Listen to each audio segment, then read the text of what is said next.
everybody, so I've decided for my new vlog channel, which obviously I already have a bunch of vlogs on here, but we're gonna start fresh. This is what we're going to do. I am now going to post, at least this is what I'm going to do for this part of the videos. I am going to post a weekly video giving you guys advice about relationships and friendships and family situations and social situations like that. The reason why I decided to do this is because for the last 2 years, I have been going to school for human services. And for my degree, a lot of it is based on psychology and sociology classes. And I haven't picked up so much from these classes. So I think that I want to use a lot of the actual professional stuff that I have learned in these classes mixed with my personal experiences to help out my fellow viewers and friends who are watching. I have a lot of people who do come to me for advice specifically for these reasons, and it's like I always seem to help them more than I can help myself, so I'm one of those people. So anyways, I hope you can hear me good, because I am on my phone because my camera's at the bed and the quality is kind of crappy, so I am sorry about that. But let's just get right into it. I'm gonna make this as short as possible. So basically, there's a lot of problems in marriages and relationships that everybody, and I would say 100% of us face. And I mean, no one relationship is absolutely 100% perfect. We know within time it gets worse or the problems start to create more. So we are going to address some of these issues, and I am going to focus on one issue every video. And this video I want to focus on what I want to call the dying relationship. And I'm calling it that because this is what basically happens. You get together with somebody and it's fresh and it's new, and after a while the newness starts to wear off. You're not chasing that person anymore. You're not trying to look sexy for them. They're not doing this for you, and they're not going out of their way for you. Everybody's kind of getting lax, and you start moving in together, you start having kids, and then this whole new creation of issues start where stress is now in the picture, and you're fighting about money, and you're fighting about jobs, and you're fighting about how to raise the kids, and whatever, so on and so forth. So after like that starts to kick in, the whole affection, sexual issue part of it all of a sudden dissipates, which is very, very common. So please understand that it's not just you. There are so many people who deal with this literally every day. I know because I talk to these people. I am friends with these people. I know the statistics of these things. So please understand that it is very common. So when I talk about dying a relationship is basically what I just said. It's brand new in the beginning. Things are great. And then it starts to die off. So it kind of goes like this. It kind of like on like a chart, and like kind of like a climax, I guess, kind of view. You would see it would start here, and then like you start to meet the person, things are going okay, now you're up here where things are going great. Like you're at the top, you're now getting married, you're in like the honeymoon stage, things are perfect, and then it like starts to kind of go down once you start having kids in the house and you start getting the bills, and then all of a sudden, even with time, it starts to kind of go down back a flat line. That's like the actual image of like how a typical marriage, we're going to say marriage or long-term relationship looks like. So when you get here, embrace it. When you start to get here, you need to start recognizing that there's a problem. Okay, we don't want to be here because here is like divorce. We don't want to be that. So before we hit the dry spell, let's just start where the problems usually occur. Like I said, from having kids, the stress, stuff like that. I'm not saying kids are the problem. I'm saying stress that comes from having the adulting part of life is the problem. The kids, the bills, the jobs, all of that. So when you get to a point, and I hear this a lot, I'm at a dry spell with my husband or my wife or my partner, whoever they might be, and we are no longer having sex, or we may or may not be having sex, but usually you're no longer having sex, you're not affectionate anymore, you at night you're basically ignoring each other when you're both home, you're not making dinner for each other anymore, you're not going on dates, you're arguing when you do talk to each other, you just literally, there's nothing, like you're not paying attention to them. This is when you're like down here. Okay, so you're starting to flatline. We don't want the flatlining. We don't want to stop it. So when you get to that point, it's like, okay, you cannot let it go anymore. You have to change it, or you're going to end up either very unhappy and hating each other for the rest of your lives, or divorced. And we don't want either of those things to happen. So unless you wanted to, of course. If you want to divorce, absolutely, then divorce. But I'm just saying, like, if you don't want to, watch the video. The number one thing I want to say is everybody I notice has this problem. Nobody is taking fault for their problems in the marriage or relationship. And I even noticed this with my own husband. So I can tell you for a fact this is a real thing. So we'd be having a conversation trying to like fix things, you know, like, oh, what's our problem, blah, blah, blah. You know, he would say stuff like, well, you know, I don't feel like I'm getting affection, or I don't feel like I'm wanted from you anymore. And then I'd be like, well, I don't feel like I'm wanted or getting affection from you anymore either. And the reason is, I'll be like, well, the reason why I'm not doing it is because you're not doing it. And he'll be like, the reason why I'm not doing it is because you're not doing it. So what's going on? You are now blaming each other for the same problem you're both having. So obviously it's not each other, it's everybody. So you need to step back and be like, wait a minute. So you're not feeling it because I'm not doing it, I'm not feeling it because you're not doing it. Okay, so let's just start with me. I'm the problem. You say you're the problem. You don't blame them. Don't blame them. Don't finger point. Do not blame them. You're your problem. You control your own self. So you're going to want to do this. I'm going to be like, okay, I see now what the issue is. The issue is you're not feeling love and affection because I'm not giving it to you. And I am sorry about that. And I want to change that. And I'm going to change that. We have to start doing that now. And let's find ways to change that. And then in response, I would hope that the other person would be like, yeah, I kind of see that it's my issue too as well. I'm to blame. This is my part in the blame for it.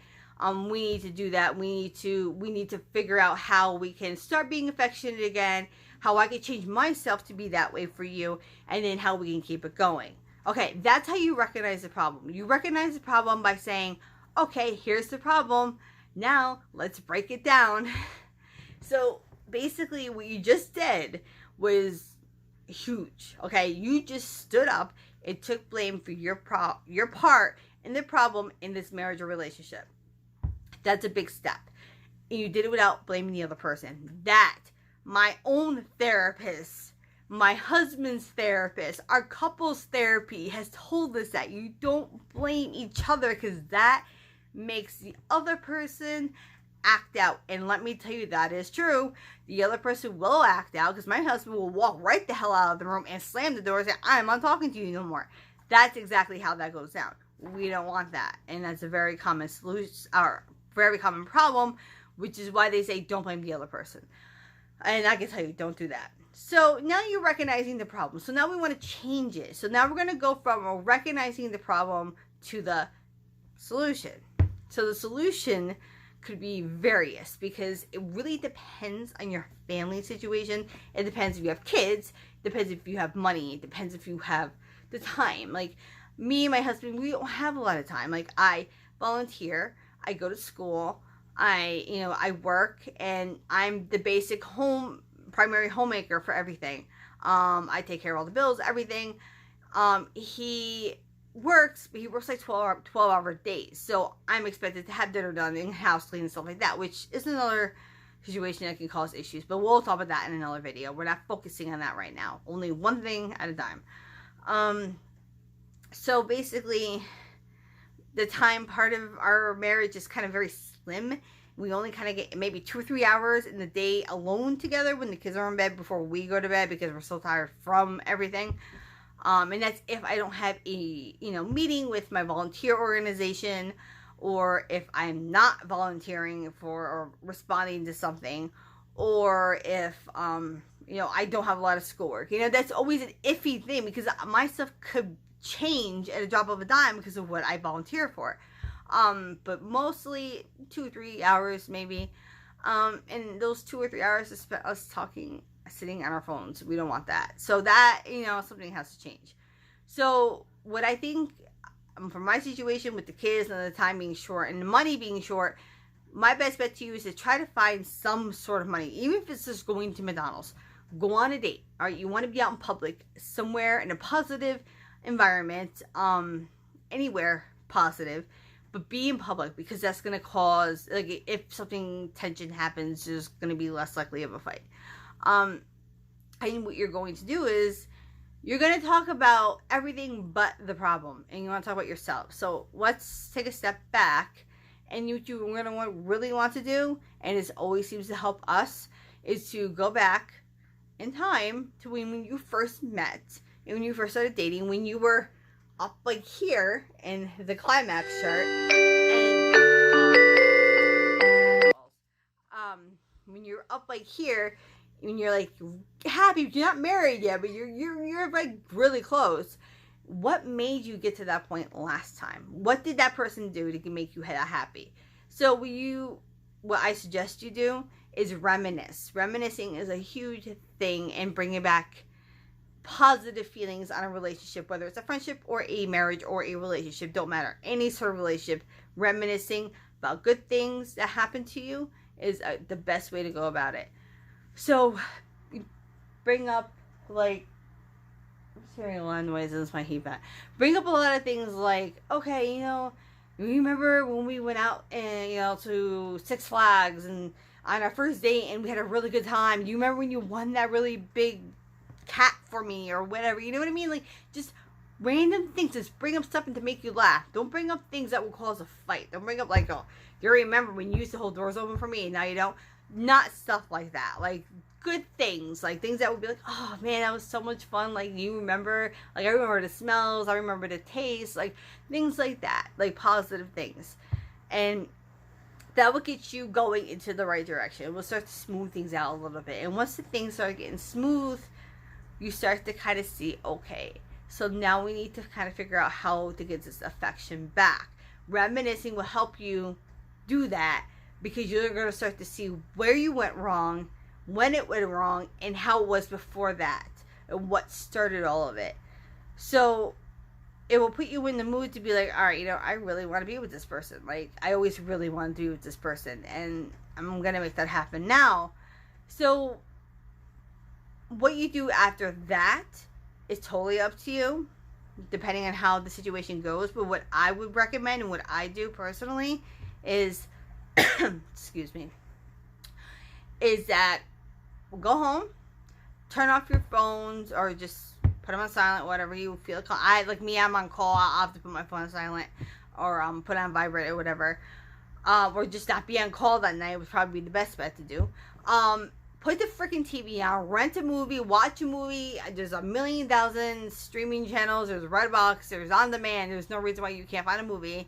Just sit at home and watch. Pop some popcorn, sit together on the couch next to each other, and enjoy yourselves. Have an at-home date. I mean, that will bring you closer together. You're going to feel closer together. Sex is not, you can hate each other and still have sex. It's not going to fix the solution. It's not going to fix the affection part of your relationship. You want to truly get to the core of the problem and fix it, because you are just masking it otherwise. So what you do after that movie part I just gave you is totally up to you. But I say to keep doing it maybe once a week. Make a point to do at least once a week, once a month even. Do a date, an actual go out date. Do the movie thing once a week or whenever you have the time. Really embrace that time with that person and just get all those feelings of affection and love back, because it's there. It's just you're so blinded and busy with the outside of that marriage or relationship, and you're not even seeing that there's a problem within. So you want to just get all that back. That's all you have to do. You didn't lose it. It's still there. Just get it back. And once you get it back, you should be good to go. So just like I said, like, just keep it up. And you start, you know, when you start to get back down here again, when you're curving down, you start over. Do it again. Go back to the, let's start talking about this. Let's do the date. Let's do the movie thing. You keep it on repeat. Just keep it on repeat, because eventually it's going to fix things. If it does not fix things and you just can't fix it, then that's your decision on what you want to do from there on out. You could just be like, you know, I'm done, I give up. Or you can go to therapy or whatever. There's tons of options. That's between you and your significant other. I can't make that decision for you. I could just tell you what I think would work, and I'm hoping that this advice will help you, because I really hope it would help me. And I hate to see people fail at marriages or anything, and I always just try to encourage people to keep going, don't give up. So 16 minutes is long enough for this video. Next week I will make a new video giving you guys some new advice on what to do. Depending on the situation, I'll come up with something. In the meantime, I need a drink because my throat is so dry. It is so freaking dry in here. Good luck. I hope this helps you out. I hope I have a lot of happy couples out there. Anyways, I will see you guys before Christmas, but I mean, have good time Christmas shopping together and just enjoy the holidays and just enjoy cuddling and being warm. Anyways, you guys, thank you. Stay safe in the snow, and I love each and every one of you.